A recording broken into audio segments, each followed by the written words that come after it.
À ce niveau, je vais décrire les différents fichiers qu'on trouve dans un exemple.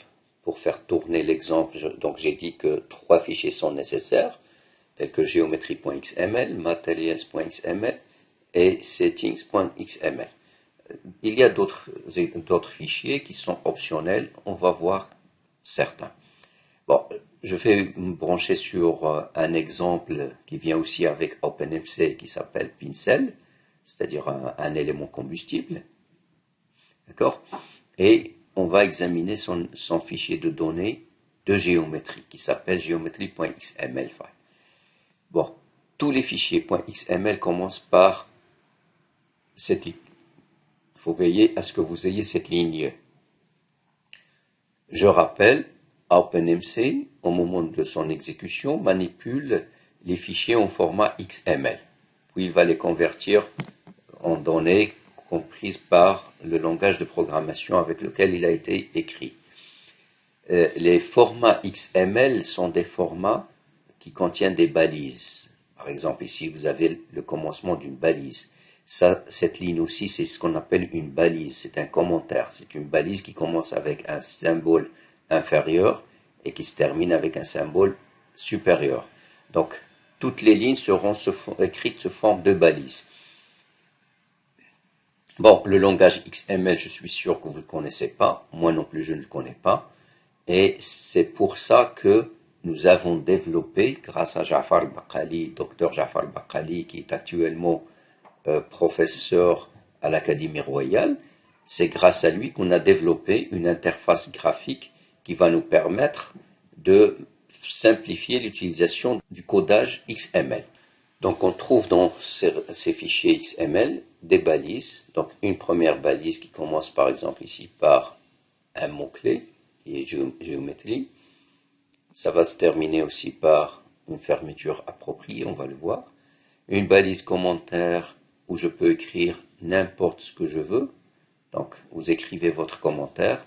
Et là je vous invite à bien commenter vos fichiers. Lorsque vous créez des fichiers, il faut faire des commentaires pour que aussi bien le correcteur, celui qui va corriger, que vous, après un certain temps, vous pouvez savoir de quoi il s'agit. Donc un commentaire qui commence ici par le symbole inférieur, le point d'exclamation tiré, et qui se termine par tiré, et le symbole supérieur. Donc vous avez une balise commentaire qui s'écrit comme ceci. Vous écrivez dedans des informations. Là aussi, vous avez un autre commentaire qui décrit l'exemple. Et vous avez à commencer d'abord par les surfaces. L'ordre n'est pas important, mais bon, on va essayer de suivre cet ordre. Je commence par les surfaces. J'ai dit quelque part que on va créer des modèles 3D moyennant des surfaces. C'est-à-dire, donc, chaque volume que vous pouvez créer, vous pouvez le limiter par des surfaces. Et donc, on va commencer d'abord par créer des surfaces. Cet exemple, c'est un exemple de élément combustible, c'est-à-dire un crayon combustible. Donc, il va être présenté sous forme de cylindre parallèle à Z. Donc, on a, par exemple, la surface numéro 1. Là, vous avez un identificateur qui doit être unique, c'est-à-dire il ne doit pas se répéter dans le bloc surface. Si vous avez la surface 1, l'autre surface c'est 2, et une troisième c'est 3. Donc ces numéros sont uniques. Ça se répète pas dans les mêmes balises surface par exemple. Ici vous avez les types. Le type de cette surface c'est un cylindre parallèle à Z. On l'écrit Z cylinder en anglais, cylinder. D'accord? Donc vous avez Z cylinder, c'est un cylindre parallèle à Z. Et donc un cylindre parallèle à Z est défini par des paramètres, ce qu'on appelle des coefficients ici dans OpenMC, coef, d'accord? Ces coefficients sont l'origine sur le plan XY, d'accord? Et le rayon, d'accord? Donc vous avez l'origine sur le plan XY et le rayon. Mon cylindre, il a un rayon de 0,39 cm. Les unités manipulées par OpenMC sont des centimètres pour les distances. Donc il faut bien préciser ceci, il ne faut pas mélanger les unités. Donc il adopte les centimètres. Donc le cylindre, son axe se trouve sur le plan à l'origine, c'est-à-dire 0,0, et il a un rayon de 0,39. un commentaire, je peux l'ajouter aussi sur la même ligne. Donc une fois j'ai fermé la balise, je peux ajouter un commentaire à côté. Ça c'est le rayon externe du combustible. D'accord? Donc vous avez Fuel Outer Radius. C'est le rayon externe du combustible. Mon combustible a un rayon de 0,39 de 118. Bon, il y a une autre surface cylindrique en dehors du combustible. C'est donc un cylindre toujours suivant Z qui porte le numéro 2, donc différent du premier, qui est aussi concentrique avec le cylindre numéro 1, mais qui a un rayon légèrement supérieur, donc 0,4 au lieu de 0,39. Donc c'est ce qu'on appelle le rayon interne de la gaine. Clad en anglais c'est la gaine, donc inner radius. Donc la gaine, il a un rayon interne, 0,4, et un rayon externe, 0,45. C'est-à-dire il a une épaisseur de 0,05 cm. Ça c'est le rayon externe de la gaine, et ça c'est le rayon interne de la gaine. Donc j'ai défini ici trois surfaces cylindriques qui sont concentriques. Donc trois cylindres qui sont concentriques. Ils ont le même axe. Et les trois cylindres, donc bien sûr, ils sont placés sur l'origine dans le plan XY. X égale 0, Y égale 0, et ça c'est le rayon. D'accord? J'espère que vous avez compris cette définition. Donc on trouve dans OpenMC X cylinder, c'est un cylindre parallèle à X, Y cylinder aussi, Y cylinder, c'est-à-dire un cylindre parallèle à Y. Mais ici on va adopter l'axe Z vertical, et donc le cylindre, notre combustible va être vertical, suivant l'axe Z. Ça c'est la définition des premières surfaces qui vont me donner une géométrie cylindrique. J'ai besoin d'autres surfaces qui vont être des plans, et je vais limiter maintenant ma géométrie dans le plan XY. Donc, avec les surfaces de 4 à 7, j'ai ici 4 plans. 2 plans suivant X et 2 plans suivant Y. Donc, mon combustible va être placé dans un carré, c'est-à-dire le cylindre que j'ai créé, les trois cylindres que j'ai créés, vont être placés dans un carré dans le plan XY. Donc, je vais limiter ma géométrie par un plan perpendiculaire à X, à la position X égale moins 0,629, centimètres toujours. Un autre plan parallèle au premier qui va être placé à plus 0,629. Puis la même chose du côté Y, un plan négatif, moins 0,6, et un plan positif, plus 0,6. Pour le moment, oubliez ceci. On va en parler par la suite. Donc ça, c'est des propriétés des limites, des frontières. Donc, j'ai défini des cylindres et j'ai défini des plans parallèles. Deux plans X parallèles et deux plans Y parallèles. C'est-à-dire, j'ai défini une sorte de carré dans lequel il y a des cylindres. On arrive maintenant à la définition des volumes, de ce qu'on appelle les cellules. Donc, les cellules vont être définies par les surfaces que j'ai créées. Donc, je rappelle, la surface 1, c'était un cylindre. La surface 2, un autre cylindre de rayon supérieur. La surface 3, un cylindre de rayon encore supérieur. Et les surfaces de 4 à 7 sont des plans suivant X et suivant Y. Donc, la première cellule, c'est aussi une écriture sous forme de balise. Donc, je commence par inférieur, le symbole inférieur. Je termine par slash supérieur. Ça, c'est une balise qui est terminée sur cette ligne. Et son commentaire. Le commentaire ici pour la première ligne, c'est le combustible, c'est-à-dire UO2. Ce volume, ou bien cette cellule, va être remplie par un certain matériau qui doit être défini dans le fichier materials.xml et qui va consister en combustible. Donc, j'écris ma cellule avec son identificateur numéro 1. Je vais la remplir avec matériel égal à 1. Donc, je dois trouver le matériau numéro 1 défini dans le fichier materials.xml. Et puis, j'ai ici une rubrique qui s'appelle région, c'est-à-dire la zone dans laquelle je vais mettre le matériau numéro 1. Cette région est définie par des paramètres. Je vais expliquer ce qu'on fait ici à ce niveau. Donc, vous avez par exemple moins 1. Je rappelle, 1, c'est la surface cylindrique de rayon le plus petit. Bon, pour comprendre un petit peu ces écritures-là, que vous avez sur ces 4 lignes, ce qu'on appelle la gerbe de boule.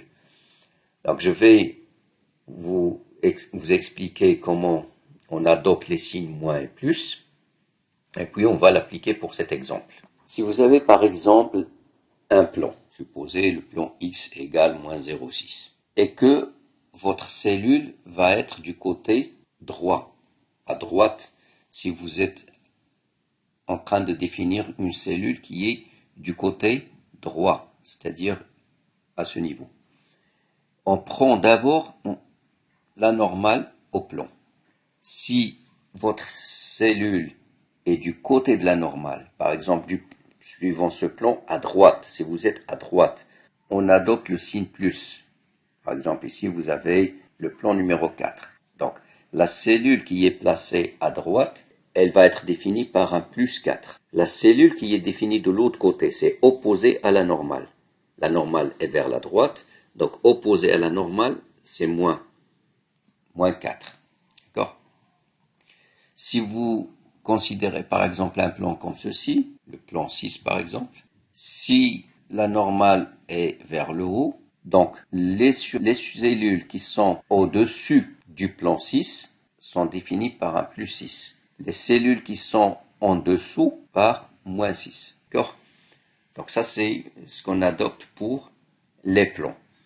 Si par exemple vous avez une surface fermée, soit un cylindre, soit une sphère, le raisonnement est le même. Donc on voit la normale. La normale dans un cylindre, c'est vers l'extérieur. La normale dans une sphère, c'est vers l'extérieur aussi. Donc si on est du côté de la normale, c'est plus 1 par exemple pour le cylindre 1. Du côté de la normale, c'est plus 1. Donc la région va être définie avec un plus à côté du numéro de la surface. Si on est à l'intérieur, c'est moins 1. Par exemple, dans ce cylindre de surface cylindrique numéro 1, l'espace cylindrique interne, c'est moins 1. C'est ce que vous avez sur la première ligne, moins 1. La même chose pour la surface sphérique, donc pour une sphère, vous avez moins 1 à l'intérieur et plus 1 à l'extérieur. Voilà les définitions qu'on adopte pour ces surfaces et ces écritures algébriques pour définir des espaces délimités par des surfaces. Donc la cellule numéro 1 qui est l'intérieur du cylindre de surface numéro 1, elle est définie dans une région comme ceci par moins 1. On est quelque part dans cette situation. Moins 1. D'accord? Moins 1, c'est à l'intérieur du cylindre numéro 1. Et le cylindre numéro 1, il est défini ici par son origine et son rayon. C'est le rayon du combustible. La région numéro 2. La région numéro 2, c'est ce qu'on appelle le gap d'hélium. Normalement, dans un élément combustible, il y a soit du vide entre le combustible et la gaine, soit de l'hélium, un gaz hélium, dans un espace très petit qui permet la dilatation thermique. Donc, parce que le combustible va chauffer, il va dilater, donc il faut lui laisser un espace où il va se dilater. Donc, entre la gaine et le combustible, il y a un espace que j'appelle ici hélium gap, c'est le gap d'hélium. Donc, c'est un espace qui va être limité entre les deux surfaces 1 et 2, la surface 2 qui va être plus grande, quelque part ici, un autre cylindre, un deuxième cylindre, supérieur à celui de rayon supérieur à celui de 1. Donc, cet espace entre 1 et 2, si vous avez par exemple la surface cylindrique numéro 2, elle est là. Donc, vous avez la surface numéro 1, la surface numéro 2, et je vais créer un espace entre 1 et 2, c'est-à-dire cet espace. Cet espace sera défini par cette écriture 1-2, c'est-à-dire il est à l'extérieur de 1. Ici, on est à l'extérieur de 1, c'est du côté de la normale, donc c'est plus 1. Et là, on est du côté opposé de la normale. La normale est comme ceci, d'accord? la normale à cette surface, elle est vers l'extérieur, et on est à l'intérieur du 2, c'est-à-dire moins 2. Donc on écrit 1 moins 2, c'est l'espace entre les deux cylindres 1 et 2. Reste maintenant la gaine du combustible. Donc la définition de la gaine, c'est exactement la même définition que du gap. Donc on est à l'extérieur de la surface numéro 2, ça c'est la surface numéro 2, et on a une autre surface numéro 3 à ce niveau-là, et donc vous avez 2 moins 3 qui va vous permettre de définir la gaine. Donc jusqu'à maintenant, on a défini tous les espaces cylindriques, les 3 espaces cylindriques, le combustible à l'intérieur, l'espace vide ou bien rempli d'hélium, le gap, et puis la gaine à ce niveau-là. D'accord.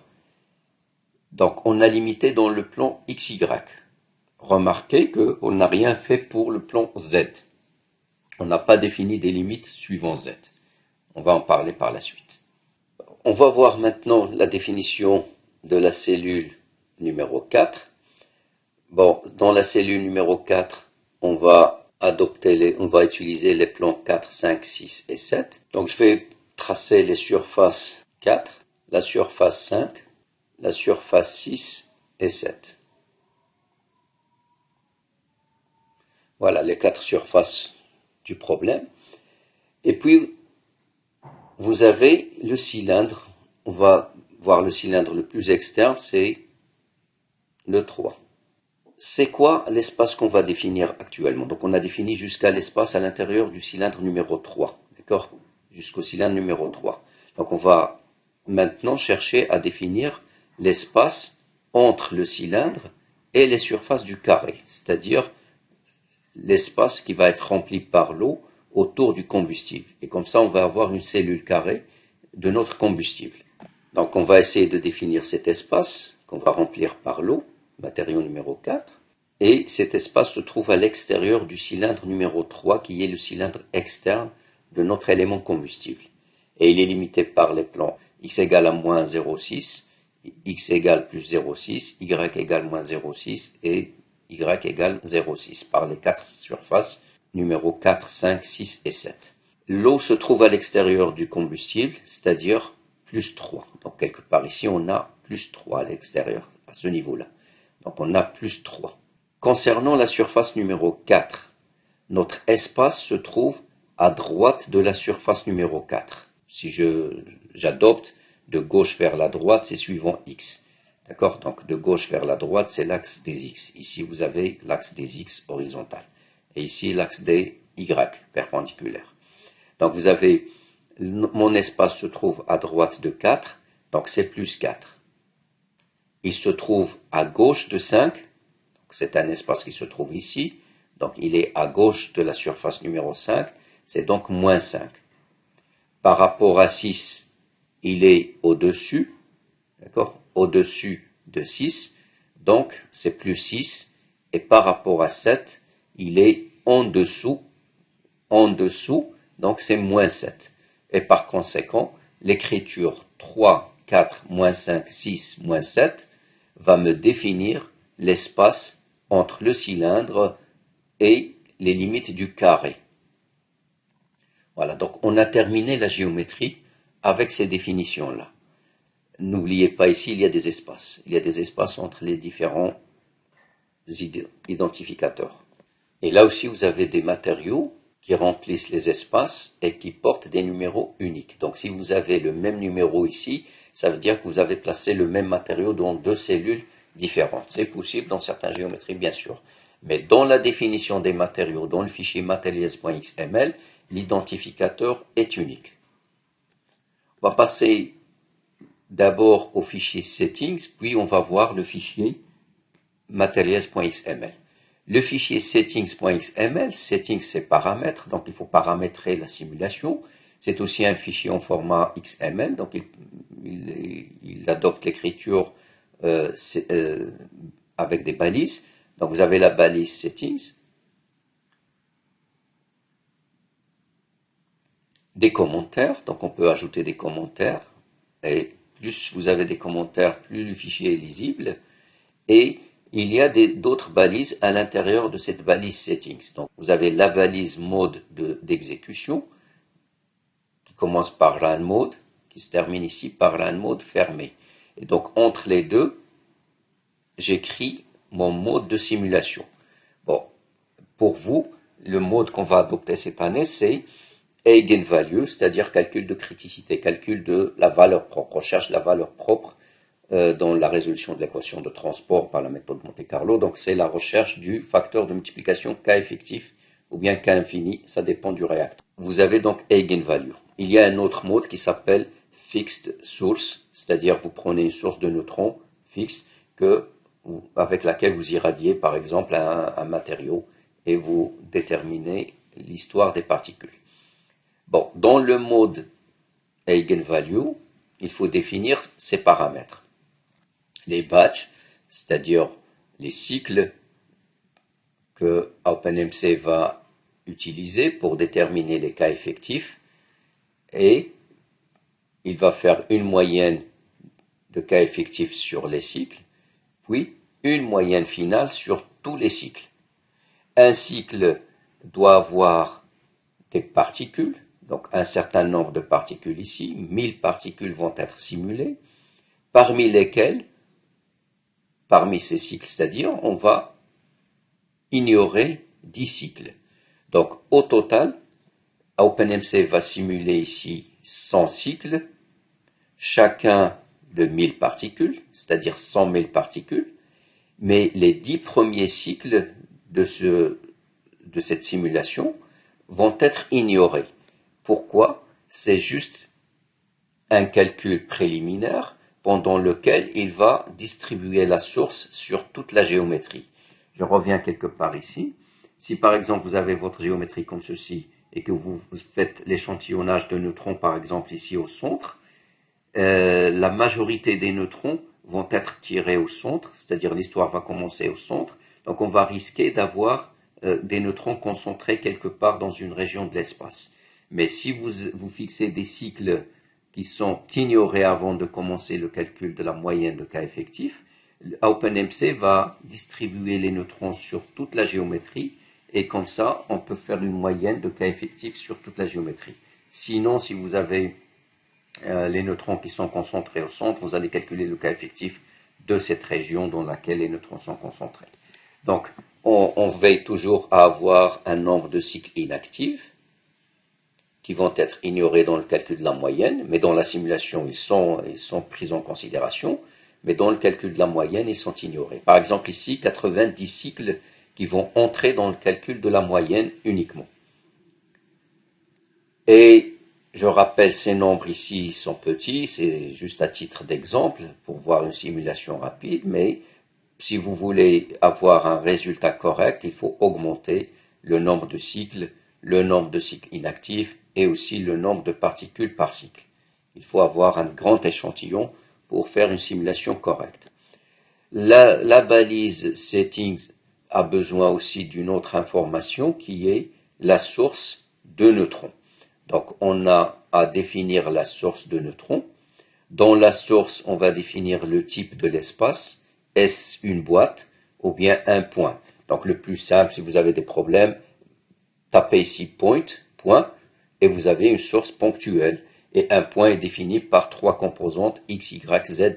Donc vous donnez par exemple ici la position de la source x, y, z avec un point. Si vous voulez être plus correct et que la source va être échantillonnée sur toute la géométrie que vous avez, je reviens sur la géométrie. Vous avez par exemple le combustible qui est là et que vous voulez faire une simulation correcte, c'est-à-dire prendre des échantillons de neutrons partout dans le combustible.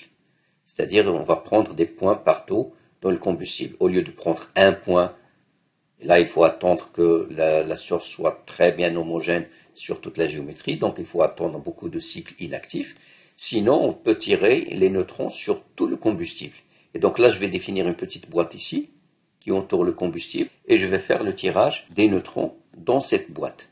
Et c'est cette écriture qui va me permettre de faire le tirage des neutrons dans une boîte de dimension -0,6 jusqu'à 0,6. D'accord? Donc vous avez ici les coordonnées du point gauche bas, et là c'est les coordonnées du point haut droit. D'accord? Je reviens sur l'image. Vous avez le point gauche bas, c'est ce point-là, c'est le point le plus extrême, et le point droit haut, c'est ce point-là. C'est-à-dire que on va faire le tirage dans toute cette géométrie. Si vous avez placé une petite boîte autour du combustible uniquement, donc vous aurez un point gauche bas ici et un point gauche haut ici. Ça, c'est cette écriture de paramètres de la source.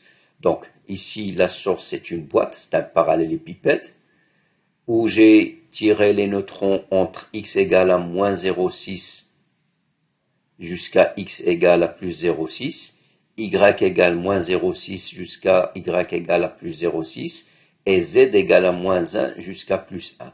Là, j'ai fixé le z, c'est-à-dire je vais travailler sur un élément combustible de longueur 2 cm. Entre moins 1 et 1 cm, ça fait 2 cm. Bon, ça c'est un cas particulier. Sinon, on peut travailler entre moins 10 puissance moins 50 et plus 10 puissance plus 50, c'est-à-dire un élément combustible infini. Et là, je vais parler par la suite des paramètres boundary dans la définition des surfaces que nous avons vues ici et dont je vous ai parlé tout à l'heure. J'ai dit on va les expliquer par la suite. Bon, on a terminé avec la source. Donc, on peut fermer la balise settings aussi. Toutes les balises doivent être ouvertes et fermées. Par exemple, ici, on a fermé la balise géométrie. Là aussi, la balise setting qui est ouverte ici doit être fermée ici. Après avoir défini la source. Voilà, donc il y a cette donnée pour ce qu'on appelle la convergence de la source. Donc là, c'est des données dont je ne vais pas entrer dans les détails. C'est pour définir la distribution de la source avec son entropie et par conséquent, c'est pour contrôler la convergence de la source. Donc ça, c'est, comme j'ai dit tout à l'heure, on peut définir quelque chose de moins l'infini à plus l'infini et un espace ici qui contient uniquement le combustible, c'est-à-dire la source va être tirée uniquement sur le combustible. On va contrôler son entropie pour la convergence. C'est des détails qui sont un petit peu compliqués, ce qu'on appelle Shannon entropie. Je ne vais pas entrer dans les détails. Et je ferme ma balise settings. Le troisième fichier indispensable, obligatoire, c'est materials, donc dans lequel je dois définir mon matériau, avec des commentaires bien sûr pour enrichir votre fichier. Et vous avez par exemple matériel numéro 1. En anglais toujours matériel, identificateur 1. Je commence par la densité. Donc je donne la valeur égale à 10,29 unités, grammes par centimètre cube. D'accord? On peut avoir ici d'autres unités. On peut aussi écrire grammes par cc, centimètre cube. Et vous avez ici la liste des isotopes qui constituent votre matériau. Donc votre matériau est constitué d'uranium, les isotopes de l'uranium, et deux isotopes d'oxygène. Donc vous avez l'uranium 234 avec une abondance isotopique ici égale à 4,48 10 puissance moins 6. D'accord? L'isotope uranium 235, attention, il n'y a pas de tiret entre U et 235, avec une abondance isotopique de 5,5, 10 puissance moins 4, etc. Donc là, c'est un bilan matière qu'on peut calculer à la main. Donc si vous connaissez la densité ici, on peut faire le calcul de ce que vous avez ici comme isotope. Ça, c'est des abondances isotopiques. L'exemple de ce combustible, c'est d'uranium sous forme d'oxyde, enrichi à 2,4%. Et je rappelle, l'enrichissement, c'est en poids. Donc, ce n'est pas une abondance isotopique. Et là, si vous calculez, par exemple, l'abondance isotopique ici en pourcent, 5,58 sur tout ce qui est dedans, vous allez trouver quelque chose de différent de 2,4. L'enrichissement, c'est en poids, et ça, c'est des abondances isotopiques. Bon, vous avez l'hélium. L'hélium, c'est un gaz, donc il a une densité assez faible, et en grammes par centimètre cube, c'est 0,015. L'isotope, c'est hélium 4, et vous avez son abondance dans cette densité est de 2 10 puissance moins 4. Le fichier materials.xml contient aussi la gaine, qu'on appelle le zircaloy, c'est un alliage de zirconium, c'est le matériau numéro 3. Alors, donc vous avez une densité de 6,55 grammes par centimètre cube et toute une liste d'isotopes. Vous avez l'oxygène, le chrome, le fer, le zirconium et l'étain, avec leurs abondances isotopiques à ce niveau-là. Donc j'ai terminé le matériau numéro 3 et le dernier matériau de la liste, c'est le matériau numéro 4 qui est l'eau boratée, c'est-à-dire l'eau avec une solution de bore. Vous avez du bore 10, dont H2O. Donc vous avez l'hydrogène H1 et H2 et l'oxygène 16 et 17, et vous avez la densité de 0,74 grammes par centimètre cube avec une concentration du bore qui correspond à ces densités isotopiques 8, 10-6 et 3, 10-5 pour le bore 10 et 11. Puis vous avez l'hydrogène et l'oxygène. Et là, vous avez une entrée spéciale qui commence avec le petit c. C'est ce que j'ai indiqué tout à l'heure dans l'autre vidéo, dans l'installation. Il s'agit de matrice de correction des sections efficaces de diffusion thermique. C'est ce qu'on appelle le S-alpha-bêta aussi. Ça, c'est l'hydrogène dans l'eau. Bon, un mot sur ceci. On ne va pas entrer dans les détails pour le moment. Lorsque je supprime cette ligne, c'est-à-dire je ne tiens pas compte de cette correction de diffusion thermique, l'hydrogène dans l'eau va être considéré comme un hydrogène libre, c'est-à-dire des atomes libres d'hydrogène dans l'eau. Et lorsque le neutron arrive et il va faire la diffusion, c'est ce que vous connaissez comme diffusion simple. Le neutron va perdre son énergie sur l'hydrogène. Et c'est l'hydrogène qui va gagner de l'énergie. C'est une diffusion élastique par exemple. Un neutron sur un hydrogène, le neutron ne fait que perdre son énergie. Par contre, dans l'eau, l'hydrogène n'est pas libre, il est lié. Et comme vous savez, à une température donnée, la molécule d'eau n'est pas fixe, elle n'est pas immobile. La molécule, elle bouge. Il y a des vibrations, il y a des rotations, donc vous avez l'atome d'hydrogène qui bouge autour de l'oxygène. Et donc, lorsque le neutron arrive avec une très faible énergie, comparable aux énergies avec lesquelles vibrent les molécules, c'est-à-dire on parle de l'électronvolt. Quand le neutron arrive avec des énergies très faibles, c'est les neutrons thermiques par exemple, et qu'il tombe sur l'hydrogène, on a la possibilité que c'est le neutron qui perd son énergie et l'hydrogène va la gagner, et comme l'hydrogène est mobile aussi, comme l'hydrogène y vibre, elle peut donner un choc au neutron. Et c'est le neutron qui va gagner de l'énergie au lieu d'en perdre. Donc, pour tenir compte de ce gain d'énergie par le neutron sur l'hydrogène qui vibre, on introduit cette matrice de correction qu'on appelle S-alpha-bêta. Donc ça, c'est un processus un petit peu compliqué. C'est des calculs qui sont compliqués, mais qui sont pris en considération avec OpenMC. Et donc, on a des matrices de correction qui sont lues par OpenMC et dont les valeurs sont prises en considération pour corriger les sections efficaces de diffusion élastique. Voilà, donc la balise matérielle est fermée à ce niveau. On a terminé la définition des matériaux qui entrent dans cette géométrie.